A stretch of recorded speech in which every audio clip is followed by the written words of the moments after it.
مورد بعدی استوری گیرنده است. ماجرای استوری هایی که قرار میدیم.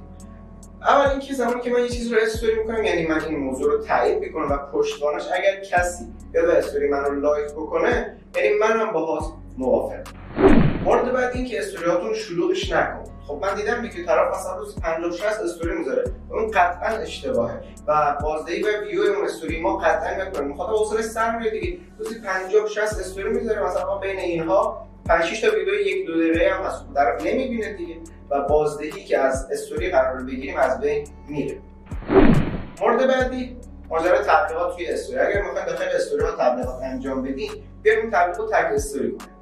اگر بین تمامی استوری رو 10 تا 20 تا هر چند تا استوری که شما میذارید، اگر بین اینها من تبلیغ قرار بدم، اون جلب توجه و اون تاثیرگذارش از بین میره. توجه مخاطب روی استوری های دیگه منم هست و زمانی که تگ استوری بشه فقط توجه مخاطب روی اون تبلیغ من هست. پس از این به بعد اگر میخواید توی استوری تبلیغات انجام بدید، حتما تگ استوری بشه.